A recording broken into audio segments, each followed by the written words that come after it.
Communication radars ఇవన్నీ కూడా పసిగడతాయేమో అని చెప్పి వీళ్ళ భయం అనమాట. మొన్న సెప్టెంబర్ 9th, 10th కూడా Russian drones Polish air space లోకి వెళ్ళి అక్కడ దగ్గర 19 డ్రోన్స్ ని వీళ్ళు కూల్చేశారు అని చెప్పి అంటున్నారు. రీసెంట్ గా ఈ కవ్వింపులు అయితే చాలా ఉంటాయి. రష్యా వాళ్ళు నార్మల్ గా చేస్తున్న దాన్ని నాటో వాళ్ళు అంటున్నారా, లేకపోతే నిజంగానే వీళ్ళు వెళ్ళి ఆ రాడార్స్ తో అవన్నీ చెక్ చేస్తున్నారా?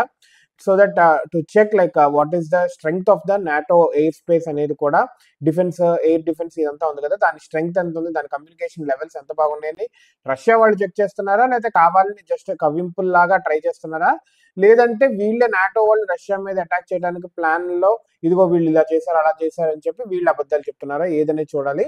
గోయింగ్ ఫార్వర్డ్ లైక్ హౌ ఇవి రష్యా అండ్ నాటో మధ్య యుద్ధం ఏమన్నా జరగడానికి రెడీగా ఉందా? Is Russia ready for it after 3 years of continuous war with Ukraine? Support direct గా నాటో వాళ్ళు కాకపోయినా కానీ ఇండైరెక్ట్ గా ఉక్రెయిన్ తో చేస్తున్నారు అమెరికా, నాటో వీళ్ళందరూ కలిపి. So is Russia ready for it అనేది కూడా చూడాలి.